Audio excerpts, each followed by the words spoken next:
3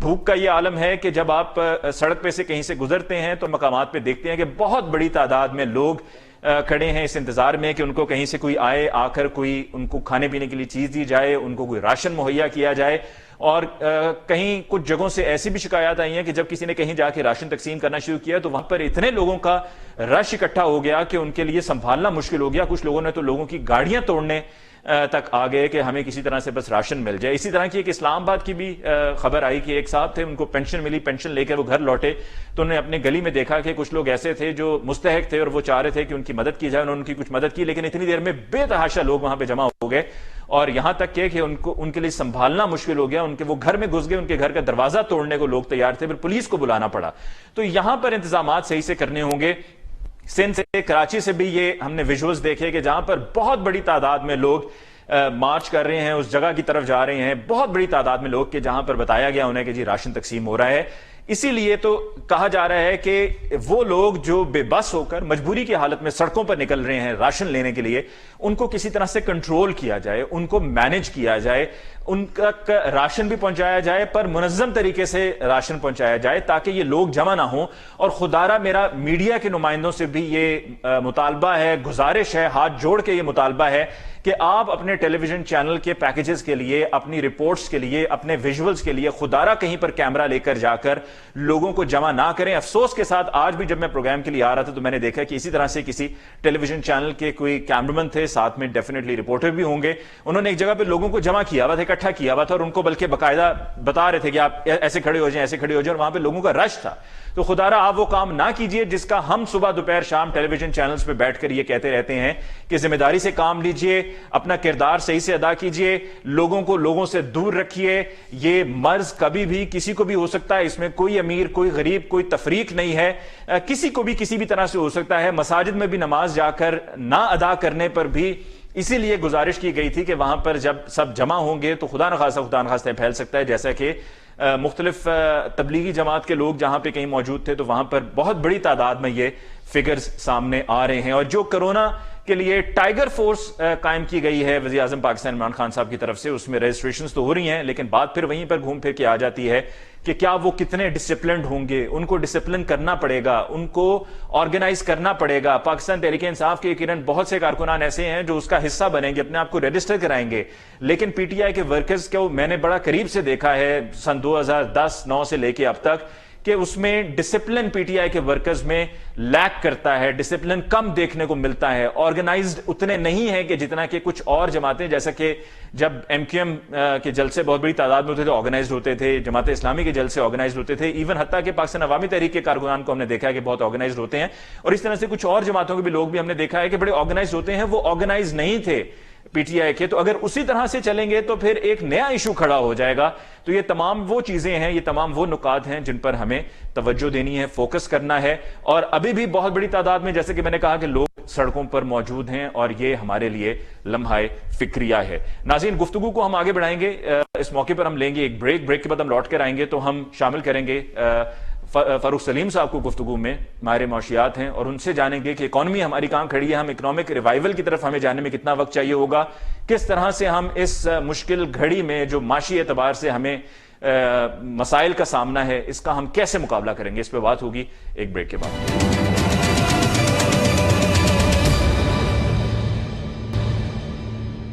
ناظرین، بریک کے بعد ایک دفعہ پھر آپ کو کہتے ہیں خوش آمدید. آج کے پروگرام میں بات ہو رہی ہے کرونا وائرس کو لے کے، کچھ جو ڈیولپمنٹ سچویشن ہے اس سے آپ کو پروگرام کے آغاز میں ہم نے آگاہ کیا.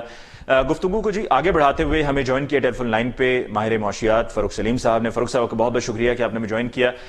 سب سے پہلا سوال فاروق صاحب آپ سے بیسک کوشچن ہے کہ ہم اس معاشی صورتحال میں سے، اس مسئلے میں سے ہمیں نکلنے میں کتنا وقت چاہیے ہوگا؟ جو کچھ میں پڑھا ہے وہ میں آپ سے شیئر ضرور کر سکتا ہوں. جی. ایک بہت بڑا تھنک ٹینک ہے امریکہ کا جس کا نام ہے اٹلانٹک.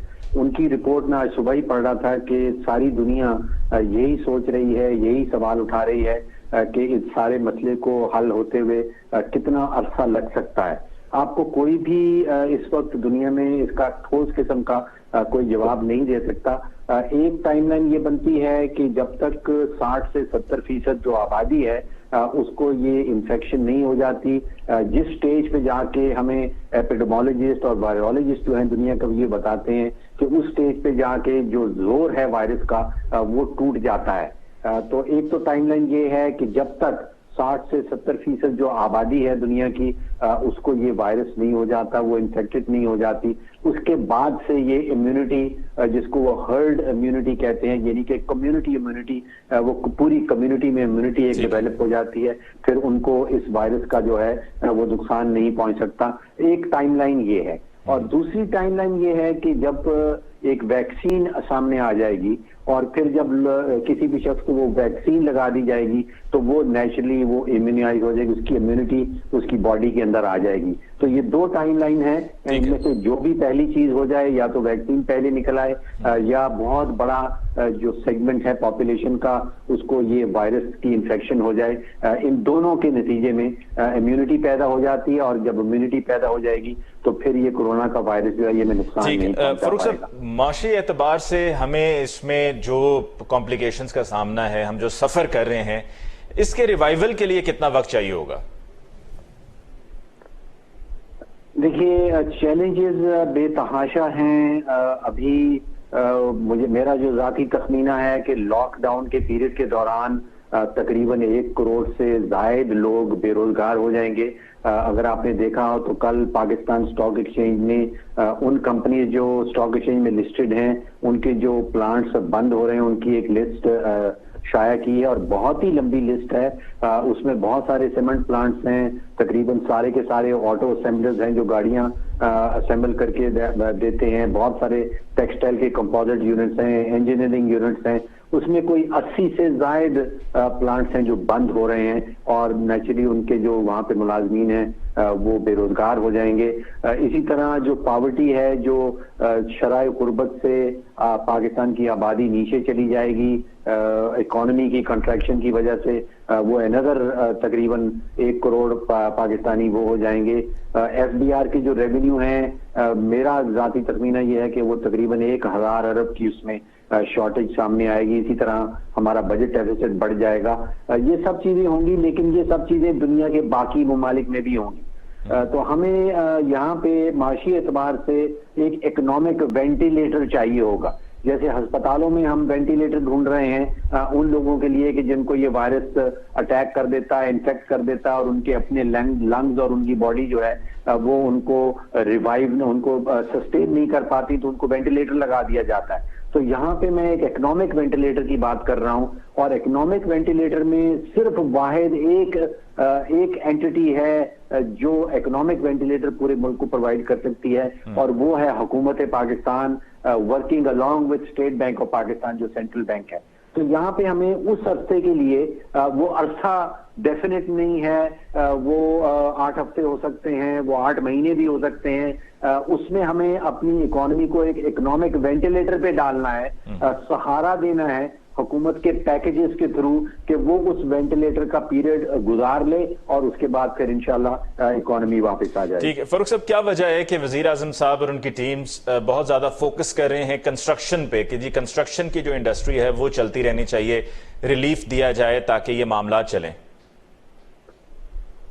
دیکھیے میں سمجھتا ہوں کہ پچھلے 3 ہفتوں میں وزیر اعظم صاحب خود 3 دفعہ قوم سے خطاب کرنے آئے ہیں, جس کا ایک واضح پیغام یہ ہے کہ وزیر اعظم صاحب چاہتے ہیں کہ وائرس کے نتیجے میں جو معیشت کو نقصان پہنچنے والا ہے اس کو کسی طرح سہارا دیا جائے. اب ہم آ جاتے ہیں کہ جن پیکیجز کا اعلان کیا جا رہا ہے, آپ نے کنسٹرکشن انڈسٹری کے پیکیجز کا اعلان کیا, جو پیکیجز سامنے آ رہے ہیں ان میں بہت ساری کمزوریاں ہیں. ان میں ایک تو کمزوری یہ نظر آتی ہے کہ وزیر اعظم صاحب نے اعلان کیا کہ وہ 1200 ارب کا پیکیج ہوگا. پھر آپ نے دیکھا کہ کل جو ای سی سی کی میٹنگ ہوئی اس میں صرف 534 ارب روپے کے پیکیج کی ڈیٹیل بتائی گئیں, کچھ 666 ارب جو ہے وہ اس میں سے غائب تھا.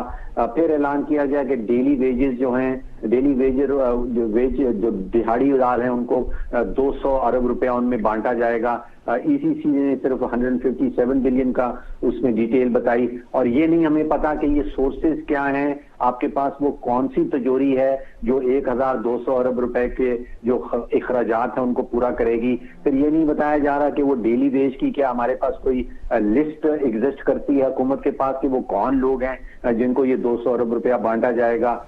طریقہ تقسیم کیا ہوگا یہ نہیں بتایا جا رہا. یہ نہیں بتایا جا رہا کہ شفافیت کا عنصر جو ہے اس کو کس طرح ڈیفینیٹ کیا جائے گا. جو آپ کا ٹرانسپیرنسی کا معاملہ ہے یہ منزل تک یہ رقوم پہنچ بھی جائیں گی یا نہیں پہنچ پائیں گی. آپ نے کنسٹرکشن کا سوال اٹھایا, میری سمجھ میں نہیں آ رہا کہ اگر لاک ڈاؤن کی طرف جا رہے ہیں, جو سندھ چلا گیا, پنجاب چلا گیا, ہم کمپلیٹ لاک ڈاؤن کی طرف جا رہے ہیں تو کنسٹرکشن تو ہو ہی نہیں پائے گی. تو اگر آپ کنسٹرکشن کے لیے کوئی فنڈ ریزرو کر رہے ہیں, اس کے لیے کوئی ایلوکیشن مختص کر رہے ہیں تو کنسٹرکشن تو ہوگی نہیں, تو پھر وہ فنڈ استعمال کون کرے گا. اسی قسم کی یہ غلطی میں نے دیکھی کہ اسٹیٹ بینک نے جس دن اس چیز کا اعلان کیا کہ وہ شرح سود کو نیچے لا رہا ہے, اس کے ساتھ ہی 100 ارب روپے کے پیکج کا اعلان کیا گیا نئی انڈسٹریل یونٹس کے لیے. بھئی خدا کا خوف کریں, یہ کورونا کا پیریڈ ہے, اس وقت تو کوئی بھی صنعت کار جو ہے وہ نئی انڈسٹری لگانے کا نہیں سوچ رہا. دنیا بھر میں نے جتنے بھی پیکیجز پڑھے ہیں کہیں بھی ایسا پیکیج نہیں آیا کہ نئی انڈسٹری کو لگانے کے لیے ایک پیکیج کا اعلان کیا جائے. جو انڈسٹری ایگزسٹ کرتی ہے, جو بزنسز اس وقت چل رہے ہیں, ان کو سسٹین کرنا ہے, ان کو ہم نے اکنامک وینٹیلیٹر پہ لانا ہے. تو یہ تضادات ہیں. بزنس لونز کی بھی بات ہوئی. ہلو جی, بزنس لونز کی بھی بات ہوئی. جی, بزنس لون اچھا سٹیپ ہے, ان دا رائٹ ڈائریکشن ہے. اس کو کس طرح گارنٹی کیا جائے گا, کن بزنسز کو دیا جائے گا. دیکھیے میرا سوال گھوم رہا ہے ڈیٹا کے ارد گرد کہ آپ نے جو فیصلہ سازی کرنی ہے وہ ڈیٹا بیسڈ ہونی چاہیے. اگر ہمارے پاس ڈیٹا ایگزسٹ نہیں کرتا, اب برطانیہ نے, بینک آف انگلینڈ نے ایک اس کا متبادل طریقہ نکالا ہے جو پاکستان میں بھی آزمایا جا سکتا, پاکستان میں بھی امپوز کیا جا سکتا ہے. بینک آف انگلینڈ نے یہ کہا ہے کہ جو صنعتیں ہیں جو کورونا وائرس کے نتیجے میں بند ہو رہی ہیں اور ان کے ملازمین بے روزگار ہو رہے ہیں, اب وہ ڈیٹا آلریڈی پاکستان میں بھی ایگزسٹ کرتا ہے. جیسے میں نے آپ سے ذکر کیا کہ 80 سے زیادہ کمپنیز ہیں جو پاکستان اسٹاک ایکسچینج میں لسٹڈ ہیں, ان کے ملازمین بے روزگار ہو رہے ہیں, ان کے ملازمین کا ڈیٹا ہمارے پاس ایگزسٹ کرتا ہے. برطانیہ میں انہوں نے کہا ہے کہ بینک آف انگلینڈ 80% تنخواہ دے گا ان ملازمین کی اور 20% تنخواہ جو ہے وہ صنعتیں یا صنعت کار خود دے گا. اب جو آلریڈی ڈیٹا ایگزسٹ کرتا ہے ہمیں اس کے اوپر کام کرنا چاہیے. جو 1 کروڑ پاکستانی بے روزگار ہونے چلے ہیں پاکستان اسٹاک ایکسچینج کی لسٹڈ کمپنیز میں, ان کا ڈیٹا اٹھا کے ان کی کہیں مدد کرنی چاہیے. تو یہاں پہ وہ کمیونیکیشن گیپ آپ کو نظر آتا ہے کہ حکومت پاکستان یا تو صنعت کاروں سے, بزنس کمیونٹی سے کمیونیکیشن نہیں کر رہی, ان سے مشورے نہیں لے رہی. تو یہ مشورہ پرائم منسٹر کے آفس, منسٹری آف فائنینس, اس میں اسٹیٹ بینک کا بہت بڑا رول آتا ہے. ابھی میں محسوس کر رہا ہوں کہ اسٹیٹ بینک تو شاید سمجھ رہا ہے کہ وہ اس جنگ کا حصہ ہی نہیں ہے. آپ نے دیکھا کہ بینک آف انگلینڈ نے جو ہمیں تشریح دی وہ کہا کہ دوسری جنگ عظیم میں برطانیہ کا جو بجٹ ڈیفیسٹ ہے وہ 20% پہ چلا گیا تھا, اور اب بینک آف انگلینڈ نے کہا ہے کہ آپ اس کو بھی ایک جنگ سمجھیے اور آپ یہ بجٹری خسارے کو اور انفلیشن کو, ان سب چیزوں کو بھول جائیے. اس وقت ہم نے اکنامک وینٹیلیٹر دینا ہے, چاہے اس کی جو بھی قیمت ادا کرنی پڑے. اس قسم کے بیانات جو ہیں وہ میں اسٹیٹ بینک کی طرف سے نہیں سن رہا ہوں. دیکھیے اس میں ایک جو ٹیکنیکل معاملہ ہے وہ یہ بنتا ہے کہ جو فسکل پالیسی ہے, جو ٹیکس لگانے کی پالیسی ہے, جو اخراجات کرنے کی پالیسی ہے, وہ تو حکومت بناتی ہے. لیکن جو چھاپا خانہ ہے, جہاں پہ نوٹ چھپنے ہیں, اس کے اوپر حکومت کا کنٹرول نہیں ہوتا. وہ اسٹیٹ بینک یا جس ملک کا بھی سینٹرل بینک کرتا ہے. تو اب امریکہ کا سینٹرل بینک, برطانیہ کا سینٹرل بینک, انڈیا کا سینٹرل بینک, وہ کہہ رہے ہیں کہ ہم اس جنگ کا حصہ ہیں اور یہ جنگ ہم نے بھی لڑنی ہے. وہ والی چیز جو ہے مجھے پاکستان میں نظر نہیں آ رہی. ٹھیک ہے فاروق صاحب, آخر میں کیا آپ سمجھتے ہیں کہ جو ٹیکس ریلیف دی جا رہی ہے اس سے کسی حد تک کوئی بوسٹ ملے گا, کوئی سپورٹ ملے گی؟ جی ضرور ملے گی. کس کو ملے گی, کتنی ملے گی؟ اگر کچھ ایسا کر دیا جاتا کہ جو لائف لائن کنزیومرز ہیں بجلی کے, جو 100, 200, 300 یونٹ استعمال کرتے ہیں, جو گیس بہت کم استعمال کرتے ہیں, اگر ان کو کسی قسم کی چھوٹ دی جاتی تو دوبارہ سے پھر وہ آپ کا جو فیصلہ ہے وہ خاص ڈیٹا کے اوپر بیس کرتا. ابھی ہمیں نہیں پتا کہ کون سی انڈسٹریز کتنا ٹیکس دے رہی ہیں. اگر ان کو ٹیکس کی چھوٹ دی جائے گی تو وہ اس کی منزل کیا ہوگی, وہ ٹیکس کی چھوٹ کس کے فائدے میں کام کرے گی. کیا وہ ڈیلی ویج ارنر جو غریب آدمی ہے, جو بے روزگار ہو گیا, کیا اس تک اس کا فائدہ پہنچ پائے گا یا نہیں پہنچ پائے گا. رائٹ. فاروق صاحب آپ کو بہت بہت شکریہ کہ آپ نے ہمیں وقت دیا اور اپنی رائے سے آگاہ کیا. ناظرین, فاروق سلیم صاحب جو بھی معاشی صورتحال ہے ہماری, اس پر اپنا ایکسپرٹ اوپینین دیا, اور ڈسکشن کو یقیناً ہم آگے بڑھائیں گے اور کچھ مزید ایکسپرٹ سے ہم بات کریں گے, لیکن ایک بریک کے بعد. ناظرین, بریک کے بعد ایک دفعہ پھر آپ کو کہتے ہیں خوش آمدید. ڈسکشن کو آگے بڑھاتے ہوئے ہمیں ٹیلی فون لائن پہ جوائن کیا ہے عتیق میر صاحب نے, چیئرمین آل کراچی تاجر اتحاد. عتیق میر صاحب کو بہت بہت شکریہ کہ آپ نے ہمیں جوائن کیا. عتیق صاحب بتائیے گا کہ کیا صورتحال ہے؟ تاجر یقیناً بڑی مشکل میں ہے, کاروبار بند ہے, نظام چل نہیں رہا ہے, نقصان کتنا ہو رہا ہے روزانہ کی بنیاد پر؟ دیکھیے, تاجر طبقہ ہر سطح پر, یعنی یوں سمجھے کہ ایک محنت کش یومیہ اجرت پر روزگار کمانے والا اور ایک بڑا صنعت کار, اس وقت سب تقریباً اپنی اپنی سطح پہ پریشان ہیں. کراچی جیسا شہر ہے, صرف اس کا بہت بڑا حجم ہے, یہ 4 ارب روپے یومیہ نقصان کرتا ہے اگر ایک دن تجارت بند ہو جائے, شہر بند ہو جائے. تو آج یقیناً 14 روز مکمل ہونے کے بعد ہم اندازہ کر رہے ہیں کہ 50 ارب سے زائد نقصان ہو گیا. ہم نہیں کہتے کہ اس میں کوئی حکومت نے غلطی کی, حکومت نے, اس لیے کہ دنیا بھر میں یہی ایک طریقہ اس وقت اختیار کیا جا رہا ہے کہ لاک ڈاؤن کر دیا جائے اس مہلک وبا سے بچنے کے لیے. لیکن چونکہ ہم دنیا کے دیگر ممالک سے مختلف حیثیت رکھتے ہیں, ہمارا حجم کاروبار کا اور دوسرا ہماری جو مسائل ہیں معاشی وہ دنیا سے مختلف ہیں, ہم نے یہی حکومت سے, کیونکہ ہم یہ بھی توقع نہیں رکھتے کہ حکومت ہمیں اس طرح ہیلپ آؤٹ کرے گی, کیونکہ حکومت کے اپنے خزانے میں کچھ نہیں ہے. یہی سبب ہے کہ ہم دیکھ رہے ہیں ہماری طرف بڑھتے ہوئے مسائل, جس میں روزانہ کمانے اور روزانہ کھانے والے لوگ ہیں وہ گھروں سے باہر آ چکے ہیں. 14 دن کے بعد اس وقت بھی کراچی میں دیکھ رہا ہوں کہ لاک ڈاؤن کا کوئی دور تک کہیں کوئی فائدہ نظر نہیں آ رہا. اس کی کیا وجہ ہے عتیق صاحب کہ لاک ڈاؤن کا تو ہمیں ٹیلی ویژن پر آ کر پیپلز پارٹی سندھ گورنمنٹ سے یہی کہا جاتا ہے کہ جی فائدہ ہو رہا ہے, بہتری آ رہی ہے.